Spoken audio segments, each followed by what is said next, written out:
Nebraska's favorite, Garth Brooks, releases a song called Two Piña Coladas. And I hate that song. Inspired by the adventures of our nurses, therapists, and techs, A Beer with Atlas is the only healthcare traveling, craft beer drinking podcast.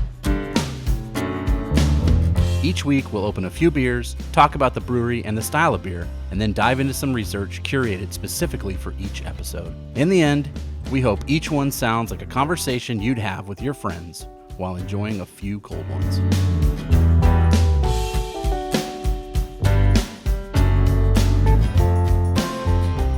Welcome to another episode of A Beer with Atlas. I'm Rich. I'm Brian. We're getting tiki with it.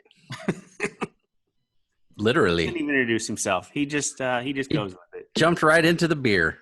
Well, that's good. That's good. So don't let the cat out of the bag. We're going to do Left Hand Brewing Company out of Longmont, Colorado. This kind of continues on with your summer theme, doesn't it? I would say so, because hopefully it doesn't smell like suntan lotion, but I'm scared. I'm a little scared, guys. What's it say there, Dolan? What do you... A super smooth passport to paradise. I do... Whoa. That's Nitro, baby. Nitro! I didn't anticipate that. Mm. Wow, that was close to the microphone, too. It was. I'm scared. Doubly scared. Oh, are you kidding me? This might take an hour for that to settle down. What'd you do? Shake it up in a shaker? Well, look, it's even doing the cascading thing. Like, well, that's the Nitro. Wow, that might be the worst pour I've ever seen. Oh, it's bad. That's for sure. Yeah. I don't know if mine will be any better. And Dolan's looks like straight. Yeah, that's just straight Pina Colada right there. That's what it says on the glass, y'all, or the can. I was going to say I like that they're in tall boys because if it's good, I'll want more probably. Here, I'll show you what mine looks like because this is how a man pours beer. Good job. See that? Yeah. It's settling down. It's starting to settle. Okay. I may have dropped the can on the way here. That'll definitely do it. So Dolan's getting there. It's about halfway. Yeah, don't drop your can before you.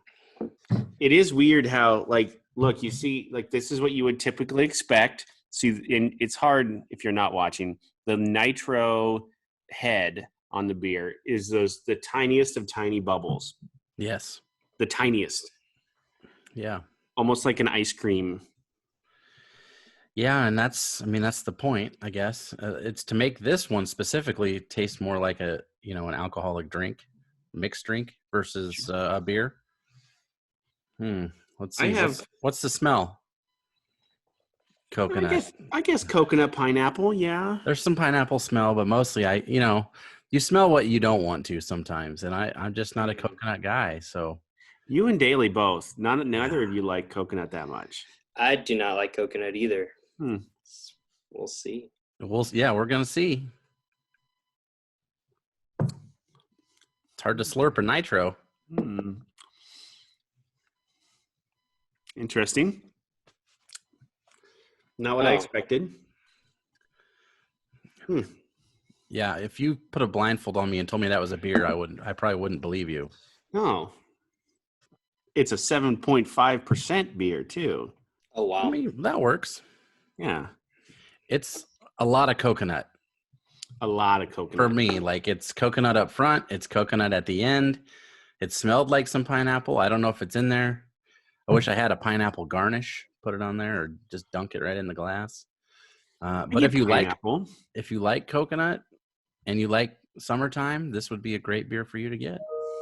This is a sneaky pool beer because they'd be good at the pool. Then someone have to jump into the pool and get you out. Right. Yeah. Go down good. Two of these, you'd be going down underwater. That's too much. That's why you just pass out in the chair and get a real bad sunburn. You do that way. I'd show you. I have a real bad sunburn, but I'm not. I don't think I should. We'll take your word for it. Take my word for it. Yeah. Exactly.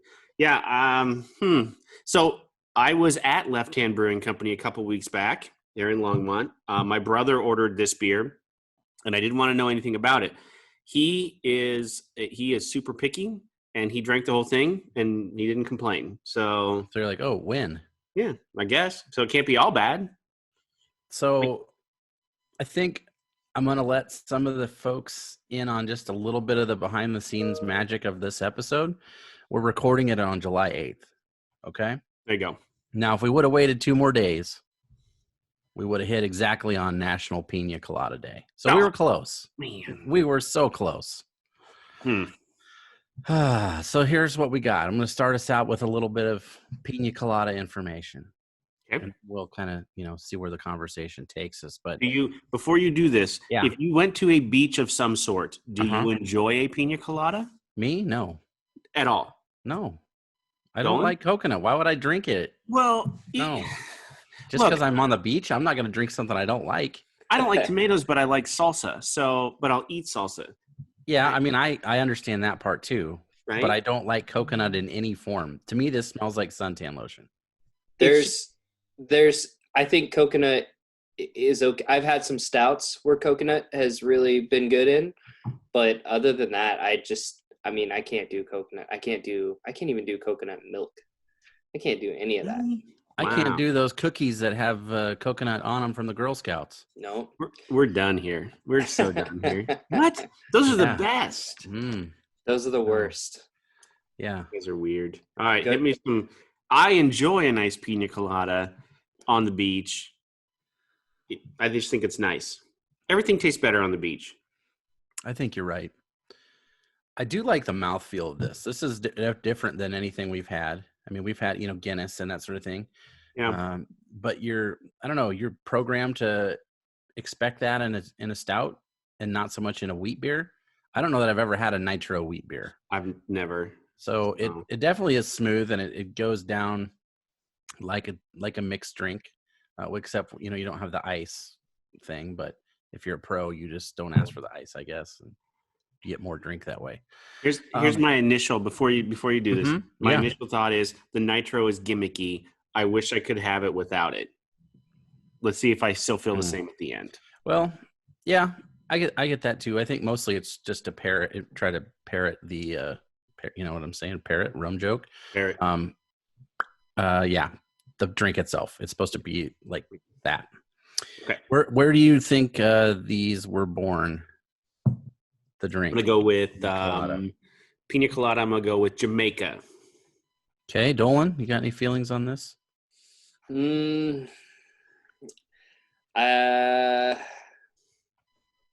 Jamaica's it just seems like the right guess, right? All right, that sounds like the right guess, but you were both wrong.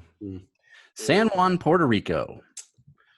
That's not that far. That's not that far. No, it's not that far. I thought you were gonna say like Newark, New Jersey, or something. No, I mean, well, no.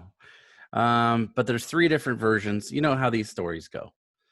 Something cool happens, and then there's 3 different people that all said that they did it, right? So I'll give you what the internet says happened, and then I'll go over 2 other stories that these people claim have happened. So the internet says bartender in Puerto Rico who worked at the Caribe Hilton Hotel. His name was Ramon Monchito, which was his nickname, Monchito Marrero. He came up with this, and he was serving them for 35 years. He did this in 1954. Okay. His original recipe, and this is something you could make still, and I'll say it slowly, 2 ounces of white rum, 1 ounce of coconut cream, 1 ounce of heavy cream, which already that sounds great for the hot sun. Sure. 6 ounces of fresh pineapple juice, which I wish I was getting here, and half cup of crushed ice. Mix it all together. There you go. Piña Colada. Yeah. They were popular. Imagine that. And he had those, I guess, items fresh and was trying to showcase what he felt would be a drink that would be reminiscent for people that come there. They can remember, okay, this is, where I had this, and this is, just the drink of the place. Sure. And it took off, and it's been going there ever since. In 1978, it was labeled the national drink of Puerto Rico. Then it was in the 2004, I think, the 50-year anniversary, this hotel got like a plaque from the government that basically said, hey, this was created here, whatever. They still make them there to this day in the hotel, in the bar there. They also have a French toast version, which I would be interested to try. And then they also have, and I don't know if this is a one-off place. I'm assuming it is, but they have like most big hotels, has a Starbucks in it. And they have a Piña Colada coffee, I guess. That's a take on the original recipe. That's a coffee that you can get there. So I did not find that anyplace else. But maybe it's just because, okay, well, like maybe I can't booze first thing in the morning at this hotel at the conference I'm at. So Piña Colada coffee, we'll try that. Next, the actual term itself, Piña Colada, means strained pineapple. That's exactly what it means. So that's the most by volume ingredient in the drink. Well, that's why you get the little pineapple right there. Thing, yeah. And also in his recipe, it should have, if it's a true Piña Colada, it should have a piece of pineapple on the glass, just like that can had a picture of. And then it should have, this word to me is kind of like Worcestershire sauce, a maraschino cherry. I think that's how you say it. So that should be in there too. That makes it a real Piña Colada. Okay. So the other stories that are out there, one of them, as all good, islandy rum drinks, involves pirates. We heard this before. This one, however, there's a name to it. And his name was Roberto Cofresi. And he was a Puerto Rican pirate. He pirated a pilot boat, or he piloted the pirate ship, whatever. He notices, not unlike some of the other stories we've heard, oh, my crew, they're kind of down in the dumps. They're not feeling good. I have this idea, just as a morale booster, kind of like a beer cart or whatever, Friday beers. Sure. You guys need a little pick-me-up. I know this recipe for a drink. I've got the rum. We've got pineapples and coconuts all over. Whips them up on the boat. Everybody loves them. And then the pirate died in 1825. And the recipe was lost to history. So they say, maybe that's the X marks the spot on the treasure map was the actual recipe. Maybe Monchito, the bartender, found it. Who knows? It's convenient that he died in that story because, that's... Yeah, he didn't stop being a pirate and start selling them on the beach. Right. That'd be probably much more would likely happen. And then the third story, and this is a sign of respect. I know at least in Spanish culture and Mexican culture, you get the name Don. That's like Mr., right? So this guy's name was Don Ramon Portas Mingo, Mingot, just like the bartender was Don Ramon. So double Don Ramones. And he worked at a restaurant called the Barra China.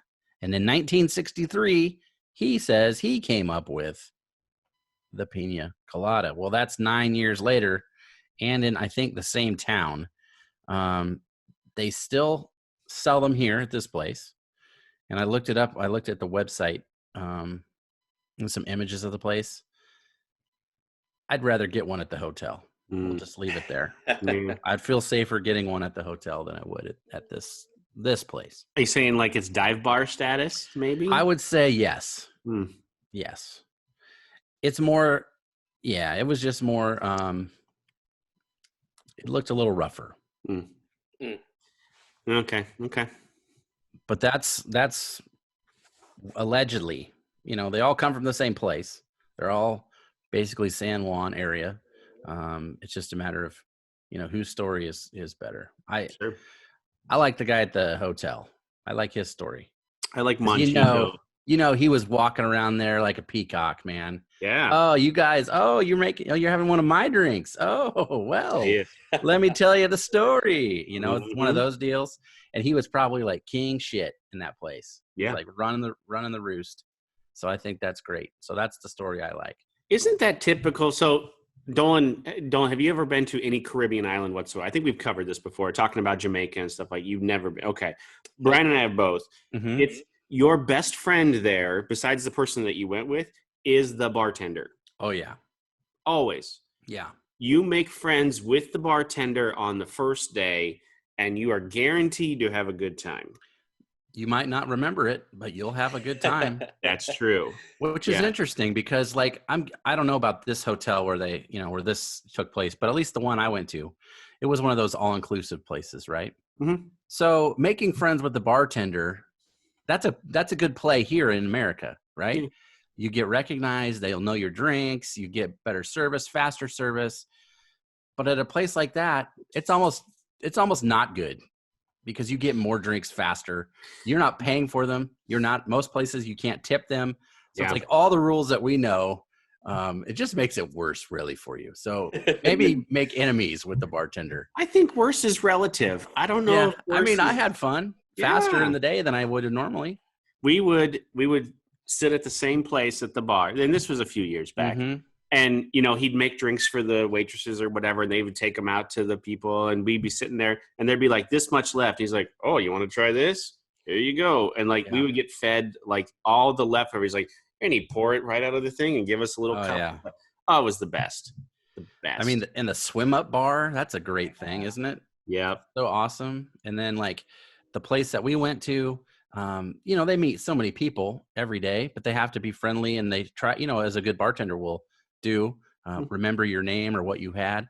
And the guys that we worked with or were sitting with, their trick was to remember where you were from. So whenever they would see us, they would just go, hey, Nebraska. And that's what they would call everybody in our group because we were all from Nebraska. So easy. It worked for them. And I don't know, it worked for me too. I drank some rum. No Piña Coladas, thankfully. Had a daiquiri or 80. Or 80. Yeah. It was rough. That was I fell in love with dark rum back then, and I enjoy me some dark rum. Well, I have a little bit of information related to Piña Coladas. Okay. And it has to do with music. Oh, okay. This is one of my wife's favorite songs. Well, there's 3 songs I have research on. I have the one where the dude gets tired of his wife, and so he puts out a ad in the newspaper to cheat on his wife. Not unbeknownst to him, his wife has already put an ad in the newspaper to cheat on him, and then they meet at the same bar, and they're like, oh, it's you, everything's fine. Bullshit. You're both trying to cheat on each other in your marriage. This song is an abomination. Well, the bar is O'Malley's where they meet, first of all. Let's get the facts down. Okay, all right. And I don't think they were married. I think they were just together. I don't think there's no... Common law. Dude, this was the 70s, man. Anything right? So he's reading because this is what you used to do. This was tender in 1979. Oh, yeah. You had to call the newspaper and then pay per word what you were looking for, and then someone would respond and they'd have to pay and put it in the paper, and it would take like 8 years to go on a first date. That's how it worked. I mean, that's just how it was. Right. So this song, you're talking about the song by Rupert Holmes. Rupert Holmes, yes. The song, you know what the title of the song is? It's called the Piña Colada song, right? It's called Escape. But then in parentheses it says the Piña Colada song. It's called Cheating on Your Wife is what it's called. With your wife. Spiced it up, man. It spiced it up. You only find that out at the end. Well, that's the good twist right there. That's the twist of the song. Look, so here's some. All right, I'll not jump an M. Night Shyamalan movie. This isn't it's shocking. That's where he got the idea. I've heard. Oh, I'm sure. Twist was this song. If you like Piña Coladas. Please continue. Rupert Holmes, 1979. He was born in England to American parents, so he grew up there. I think military potentially sort of situation. The album was called Partners in Crime, came out in 1979. As I looked yesterday, this song, and Dolan probably either knows it, loves it, has covered it, something like that. It has 245 million plays on Spotify as of yesterday. Yep. So it's a popular song. It was released on September 29th of 1979, and it kind of chugged slowly up the charts. Chug-a-lug, chug-a-lug, chug-a-lug. Finally, the last week of the year, it hits number 1. and it's the last number one song of the decade of the 70s, which is kind of cool. It's a good fact to know. Okay. And then it also holds over for maybe 1 or 2 more weeks into 1980. So it's the first song that's ever been number one in 2 different decades. That's a sneaky way to do it. But it was definitely the first one to do that. The song was, like you said, kind of a story song where the guy's, bored in his relationship, marriage, whatever. And the refrain is the part I hate. If you like Piña Coladas, getting caught in the rain. If you're not into yoga and you've got half a brain, whatever, blah, blah, blah. I don't like that song, but it does talk about Piña Colada. So here we are. You don't like it for different reasons than It's I just don't not a good like it. song. It's not a good, I don't Well, like it. But I also don't like Piña Coladas. As 70s music goes, it's not horrible. No, it's definitely 70s music. I mean, it's got that, it's like a soft rock song, almost like a yacht rock kind of sound to it. And it's one of those story songs that they kind of did in the 70s where it was 2 different people talking in the song. You know what I mean? Yes. So like it was one singer, but he was telling both sides of the story. And they did that quite a bit in the late 70s too. So kind of a sign of the times and a song of the past for sure. However, it was very popular, and it has been in things such as Shrek, Guardians of the Galaxy, Adam Sandler movie Grown Ups, was on the show called The Goldbergs, and it's been in Always Sunny in Philadelphia. In 2019, Sugar Ray put out a yacht rock covers album, and this is a great title, Little Yachty. That's the name of the album of yacht rock covers, and it's on there. So they just did this last year, this song. But this is where we're going deep now. This is music nerd territory. That's just surface stuff that you can spout at the bar. Hey, you let me nerd out on comic books all the time, so yeah, go for it. And this, I think you'll find is interesting, and I think Dolan will too. So a very, for me at least, famous person played on the song, and it was a drummer, and his name was Steve Jordan. Have you ever heard of Steve Jordan? No, I have not. Michael Jordan, but no, He's Steve. the Michael Jordan of drumming. Let's put it that way. Now, Neil Peart is the Michael Jordan of drumming. But. All right, here's why. Steve Jordan. He's a teenager when he first records. His first song that he ever records on is with some guy named Stevie Wonder. And he's off to the races. Boom. He starts working with the Rolling Stones. He starts working with Keith Richards. In the 80s, he had a side group when the Stones were kind of on hiatus. They were called like the Expensive Winos. So it was Keith, a couple other guys, and Steve Jordan played drums. In the late 70s, he was in the Saturday Night Live band. He was a drummer in that. And then he joined up with Dan Aykroyd and Belushi for the Blues Brothers stuff. Nice. So in the Blues Brothers albums that they had quite a few of, and they did tours like the late 70s and early 80s. Like that was a huge musical act in the United States was the Blues Brothers. Yeah. And it was most of the guys from the movie. I don't think he was in the movie. But most of those other guys were Donald Duck Dunn and Steve Cropper and that sort of thing. And he was a drummer for those albums a lot. And then went on the tour. Then he was the drummer on David Letterman. When Letterman first came on, he was the drummer in that band from 82 to 86. And then he kind of decided, okay, I like this, but I like to be producer and work with artists and stuff. So then he either drummed on or produced albums by the following folks. We already talked about the Blues Brothers. He did a bunch of stuff with John Mayer. He was in the John Mayer Trio, which had one album it was a live album. That's really good. He worked with Cat Stevens, Bruce Springsteen, Kelly Clarkson, Bruno Mars, Billy Joel, Eric Clapton, Bob Dylan, John Mellencamp, Stevie Nicks, James Taylor, Sheryl Crow on her most recent album this year, Aretha Franklin, Ziggy Marley, Don Henley on the Age of Innocence album from 89, Leanne Rimes, Neil Young, and B.B. King. Those just a few. So if you need a drummer and or a producer, Steve Jordan is your guy. He's one of the people. He's got his own like signature kit. He's got cymbals. He's got drumsticks. He's got all that sort of stuff. So in the drumming world, Steve Jordan is where it's at. Wow. If I'm not mistaken, he also does some like lessons on YouTube. He's done some lesson Probably. videos on YouTube. Like talks about, you know, different techniques on holding your sticks and how to move your wrist and all that stuff. So that sounds probably accurate. I know he's been in a couple of like music videos and stuff too, just from people that he was working with back in the 80s.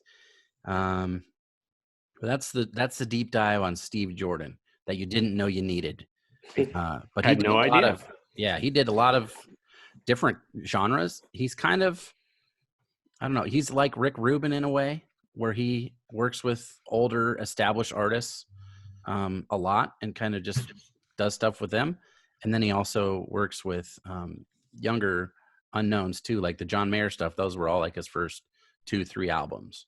So he's down to do that sort of thing too. a lot of that happens like with the record label or you know, in the music industry, the record label will hire X amount of session musicians and provide well, John Mayer's John Mayer, right? So he didn't have like a band, or if he did, you know, he always had access to session musicians to do different things. So if he wanted like a saxophone on his track, you know, a record label would probably provide him with one. And if he used that, then that person goes on tour with him. And it's actually a pretty cool career, but really hard to get into. It used to be back in the day, this is me being old now, session musician was an actual job. And especially in Nashville and in Los Angeles, both like in the 60s, those dudes played on a lot of stuff. Like there's this famous bass player, Carol Kay. She was a bass player in LA in the 60s and 70s, and she's on like every California hit song ever. She's playing the bass on it. There's a couple documentaries about her and all sorts of stuff, really cool stuff. But it's just somebody that just really plays the instrument well. And with Steve Jordan, what I always thought was cool is he was either the band leader or he worked like with Paul Schaefer, like when he was with Letterman stuff. And then he's worked with Paul Schaefer afterwards because he toured for a while. I think Ringo had him in his band for a while. He's just like a known dude, you know, like if you know what you're getting. There's a few of those people out there. There's a guy named Don Was. And if you've ever seen like a rock and roll induction concert, Don Was is there with a weird hat and a big like curly hair, brown hair, dark glasses, and he's playing the bass. But he's also a major producer and engineer and that sort of stuff too, but he's just always around. So these are these guys. The John Mayer thing is cool because when they were the John Mayer trio, it was him and Steve Jordan, and then their bass player was Pino Palladino, who's a great bass player too. That's also one of those like session guys and just has a cool name. And I think he's with a famous band now. Like maybe he's playing, I don't know. I think he's played with the Who before after Entwistle died. Well, that's like Metallica guy. Ours. No, Robert Trujillo. Yeah, so he is a session musician, or was before Metallica. And he was with Suicidal Tendencies, right? Back in the day. He could be. Like, he was like, and I don't know if it was a session gig or whatever, and then that's how it came. But yeah, so skater music. Suicidal Tendencies was a skater band, and that's how I knew him. And we saw him when Metallica came to town shortly after he joined the band. Is that the Saint Anger time frame? Yeah. Which, okay, that is like album, the most hated Metallica album. That album kind of sucked, but it was when they did a concert in the round. So they were in the middle, and we were all around them, and it was cool, and it was cool to see him too, because that was like I never saw Suicidal Tendencies, and it was cool to see him. Well, that's like Thundercat used to be in Bad Brains or whatever, you know. It's like bass virtuosos, man. Pretty cool. Yeah. Yeah. He Robert Trujillo also did stuff with Jerry Cantrell of Alice in Chains. So That was Also, some cool stuff. he also plays the bass like nobody else. Like if you're not familiar with this dude, go Google him, because I don't know how he does that for as long as he does. When he plays the bass and he gets way down and he's like, I don't even know, like he's squatting down almost, and then he's just kind of hopping around on the stage. It reminds me of Maui from Moana. Like he's crouched down in that sort of posture, playing this big, seems to me longer than normal necked bass.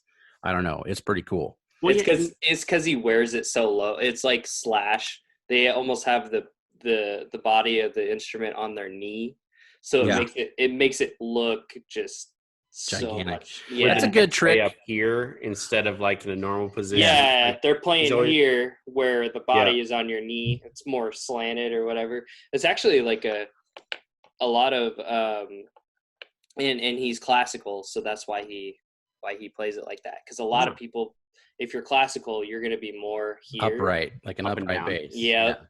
So I just thought that was an old Billy Joe Armstrong thing. Remember when Green Day first came out, and he was right up here, and it was always just right down at his knee, right? I mean, that's and then, obviously he's not playing bass, but like he's playing guitar that exact same way. Well, that's like the bass player from Nirvana. His was like at his knee or below, but he was also like almost 7 feet tall, so that makes sense. Sure. Yeah. And then you got Dave Matthews, who plays it under his chin, the acoustic guitar. See, I like when I play, I need it up like on my chest. That's my problem with the Dave Matthews Band. It's the thing from Friends, right? He plays the guitar up here, and all of his dancing happens up here. But then, it's like his legs aren't attached to the rest of his body. Well, that way you can see his Birkenstocks better. Yeah, I'm not a Dave Matthews fan either. Oh boy, don't tell that to Corey. All right. No. Oh, we've had this argument. Trust me, over a lot of years. Also, speaking of beer. What do you think? What do you think? I'm almost done with it. Oh, quite honestly, this is well, you've been talking a lot. Yeah, see, Dolan's right where I'm at. This is a pool beer all day long. The problem though is it's 7.5. You're not crushing these like you're crushing pool beers. That would be bad. Yeah. It'd be really easy to. Oh, it's super easy. Yeah. Especially when you get to the point where it all starts tasting like water. Yep. Okay, so I didn't even notice this. I didn't look at this can until just right now, but it says "Getting Caught in the Rain" right on it. Does it? Yeah, at least mine does on the seam. At the top, under the lip of the can. Oh, yeah, it does. right there. It also says, na, na, na, na, na, na. Getting tiki with it. Right. So getting jiggy with it. Could have went that way. Thank goodness we didn't. Did you go that way? No. But I did stay in 1979. Jazz fusion icon and flugelhorn player, Chuck Mangione. Oh, I've heard this name.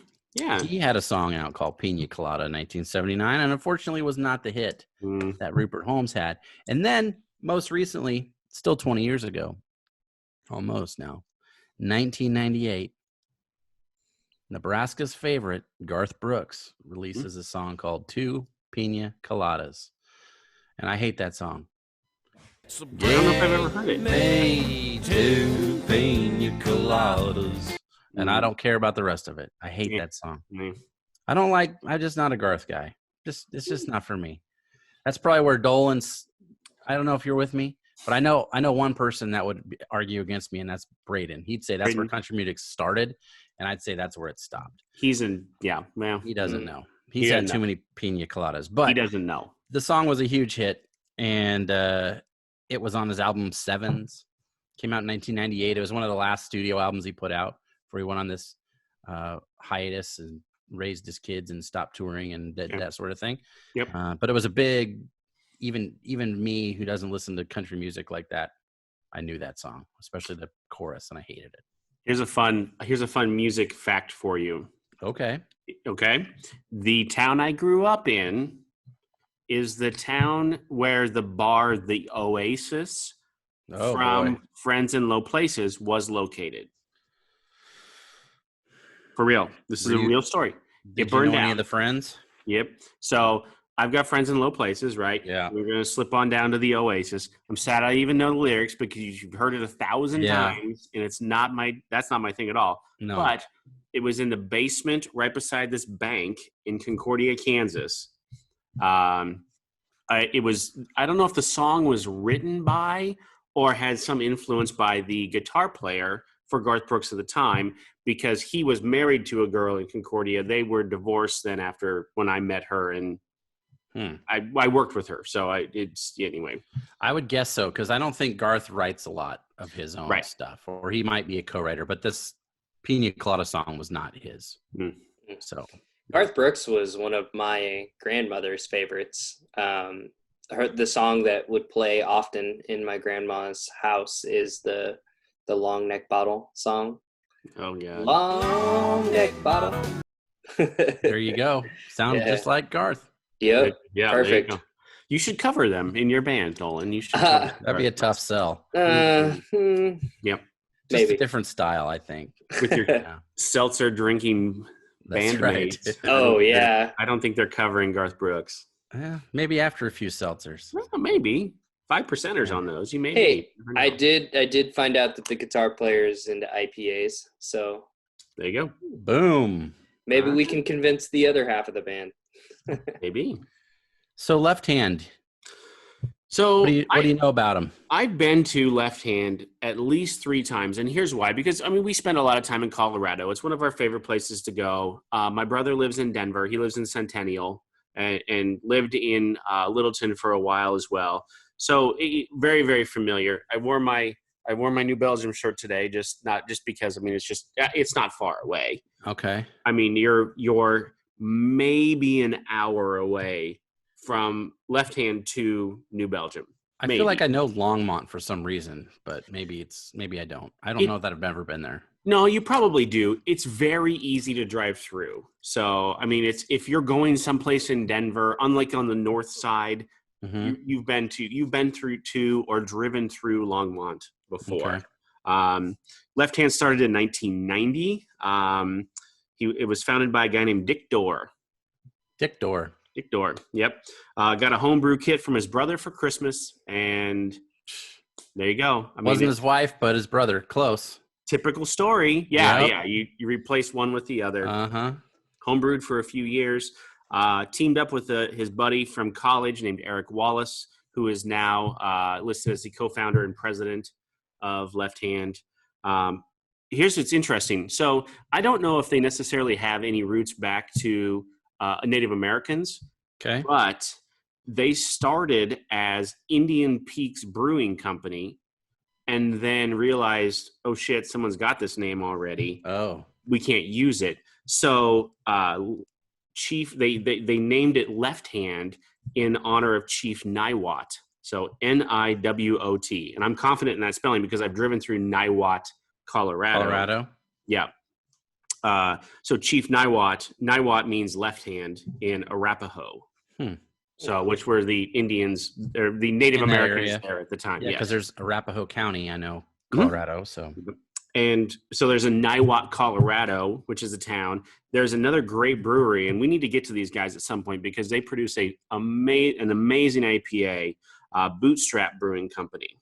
So if you come out of Left Hand and you're going downtown, you drive past a location for Bootstrap Brewing Company, but they're actually located in Niwot too. So they make a great IPA called Insane Rush. It's fantastic. But it must be a smaller brewery. They are. Distribution. I've never seen them before. They're much smaller, and one of these days we'll get around to that one too. So it's really, really good. But it all kind of it seems like Left Hand started in 1990. They broke.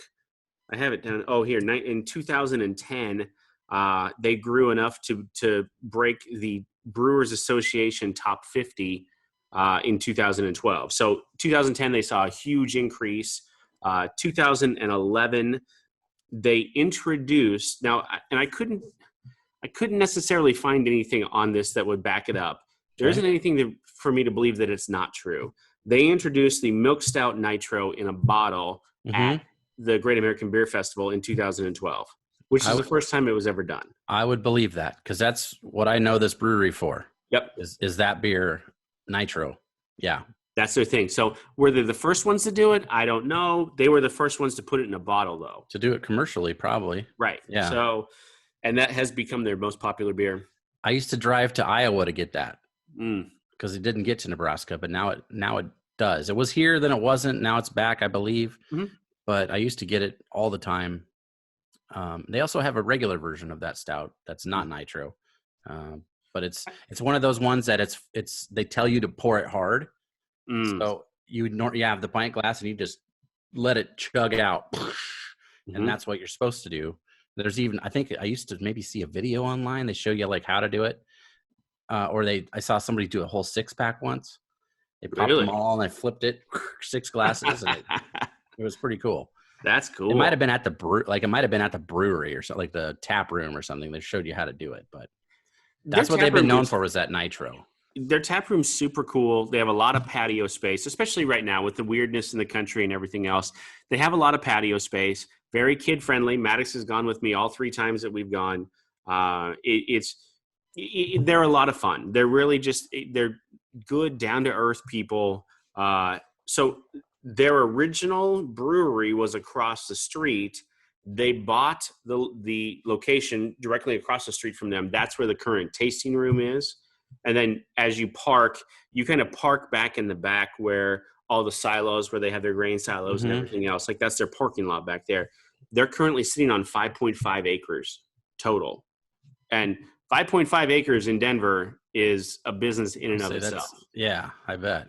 That's a good chunk of cash. But I mean, they did it back. They did it. Let's see. When did they buy that? I had it written down. I can't remember. It was okay. So shortly after 2010. So they saw pretty dramatic growth. Yeah. Right through that. Right in the early 2010, 11, 12, right in there. And I think that's probably when we first got it in Nebraska, because before that, I definitely was getting it in Iowa. Yep. What's interesting too is they kind of went through the history, and from a business owner standpoint, understanding. I mean, because you're going to make mistakes when you own a business. You make mistakes. You learn from them and you move on from them. And that's one of the things I read about was they started their own distribution business and they called it Indian Peaks just distribution. So they went back to that old name. They bought a company called Tabernash Brewing at one point, which doubled them in size. So they exploded, doubled in size, and then phased that out, sold the distribution company, and then went right back into brewing and took off. So they realized, hey, wait a minute, like, this wasn't the way to go. What are we good at? We're good at brewing beer. Let's just do that. Yeah, they weren't home distributors. They were home brewers, you know what I mean? So stick with what you know, I guess. Yep. Which is good. Right. And they've got a couple of little catchphrases on their website. And when the mainstream goes right, we go left. Obviously left, right? Left hand, yeah. There you go. Fun. That's fun. And then right on the bottom of their website, it says, we're not guided by what anybody else is doing. We lead by being damn good people who deliver damn good beer from our hands to yours. Yeah. That's knowing who you are. And yeah, for sure. Yeah. I think I like both of those things because it's A, they're good statements, but B, they like call back to the branding, which is a good idea. Yep. You know what I mean? Yep.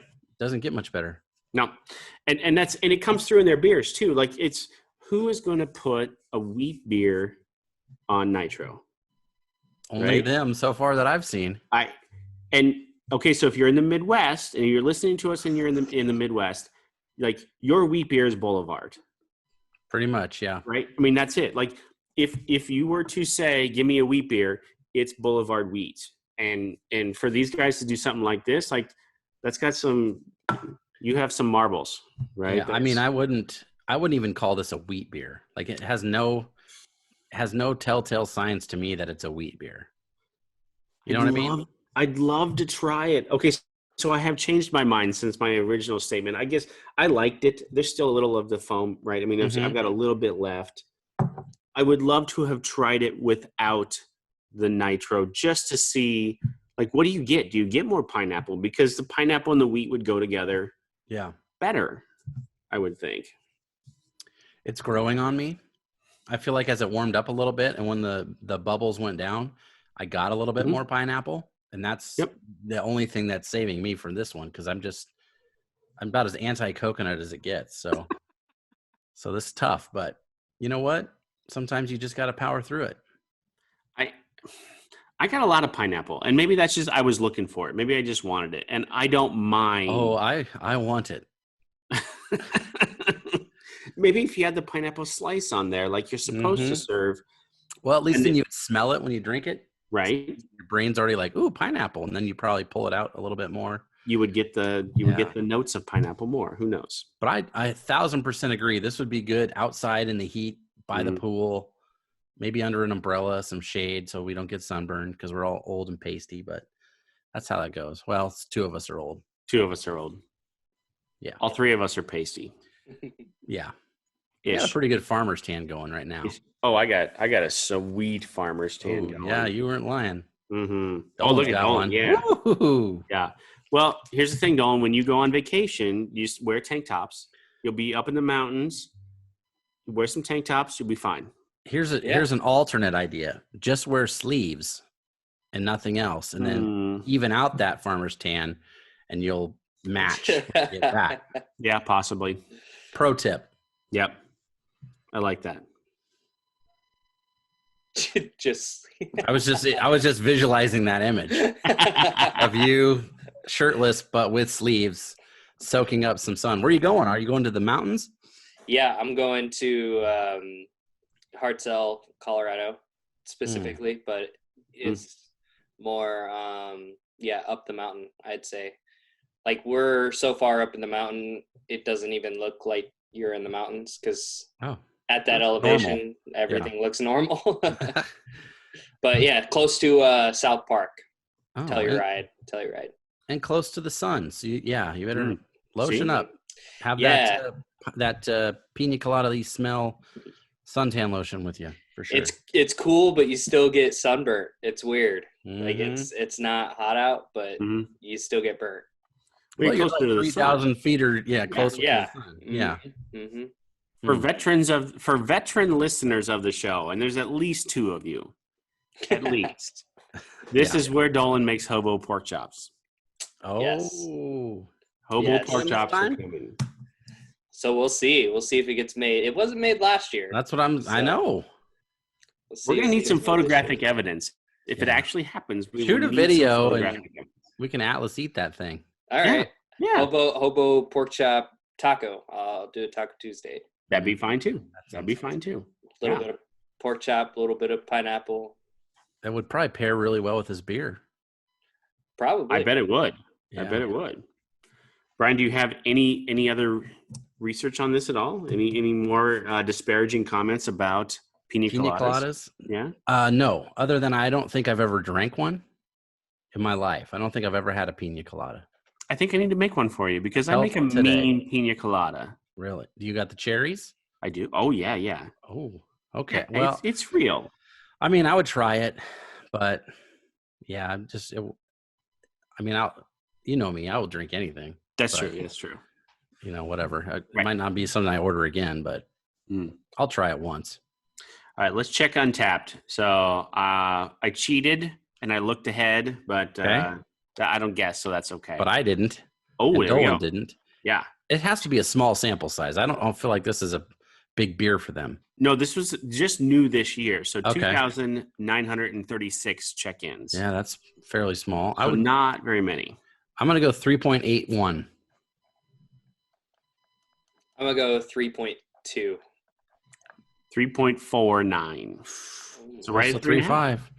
Which I would go 3.5 too, probably. I mean, that's usually my default. So I'd probably go 3.5 also. Well, your default is 5 because you give everything a 5. Just because you love beer. Not this one. I'm so glad that you didn't go with the Will Smith angle on this. Yeah, I don't like Will Smith, so I wouldn't research him. So, because then I would have to. So, my full name is William Richard Smith. I had an uncle named Will Smith, and there were too many, so I got stuck with the middle name. It was very possible that I could have been named Will. Well, you were. Well, I could have gone by Will. Yes. Yes. What that would have been? Would you prefer Willie or Bill or? Well, see, my What do you dad do was there? Bill. My dad was Bill, so yeah. I probably would have gone with Will. Yeah. Quite Will honestly, and Bill. so it could have been. I could have been Will Smith very easily. The Fresh Prince of Omaha. That'd have been cool. Just a little bit of his money would have been cool too. Hey, just like this much, maybe. Just a smidge. That much. Yeah. I bet he'd drink a Piña Colada Oh, without a doubt. down in Miami or wherever he was partying back in the day. I bet. Yep. With DJ Jazzy Jeff. Yeah, they were from Philly, as we know from the show. But That's true. Oh, I bet they had one or two. That's for sure. I guarantee you they had a couple Piña Coladas somewhere along the way. Without a doubt. So, all right. Man, I will sneak peek some of our next couple of beers, but I'm not sure where we're going to. Well, I know we have at least one more summer beer. Okay. Yeah. From a brewery that we've talked about, but that's coming up, and we'll see how that goes. Where are we, Dylan? Where are we in the numbering here? Next week we're gonna do our 100th episode. Ooh. So we're gonna. I think we decided we're gonna bring. Everybody's gonna bring their own. Yes. I scoured my cellar for something special, and I found it. And it's a style that I don't think we've had one of these yet. I know we haven't had the name and the style of the beer itself. I don't think we've done yet. We've talked about them, but we have not actually had one yet. And my research already done. This bottle definitely cost me over $50 back in the day. So it'd be worth more than that now because it's almost 5 years old. So we'll see what we're getting into. But wow. Oh. Hold on, all the stops. Mine will not surprise anyone. Don't be bringing no Natter Days. No. No, mine is, and I've told the story on the show before about when I turned 21, and the first thing I did was go to the World Market. Yeah. And I was trying to explore beers from all over the world. And there was a beer that I got that really, I called it my favorite beer for about 2 months. Oh. So I'll bring it in. It's not going to really surprise anybody. And technically, I don't even know if it's, let's say it started craft and then it was bought out. Well, that's a lot of them. Yeah. Yeah. Okay. Cool. All right. And mine will not surprise anyone whatsoever. I think it's a fun callback to an episode that we did before. So it will not surprise anyone. This will be like one of those Golden Girls episodes where they all sit around the table and eat cheesecake, and then they tell stories about their favorite other episodes. Yeah, and they kind of remember back, and it goes. Yep. You got a little wavy stuff going on. Yep. Yeah. If it wasn't for stupid COVID stuff, Brian and I would be getting hop tattoos because I even drew my design, by the way. Oh gosh, darn it! I just need to get my wife to not murder talk the wife into it. Yeah. That was the deal. Like when we first started talking about doing this before episode 1, we said if we made it to 100 episodes, episode number 100 would be us getting hop tattoos. Yeah. Well, here we are. COVID. Maybe at 200. You never know now. Maybe. Hopefully we're still not at home at 200. Oh my goodness. I hope not. So, I hope not. All right. Well, we're not going anywhere for a while. Let's get tiki with it. Thank you for listening to A Beer with Atlas. Special thanks to our brand team for producing the show. Each episode of A Beer with Atlas is powered by Atlas MedStaff, an industry leader in travel healthcare staffing.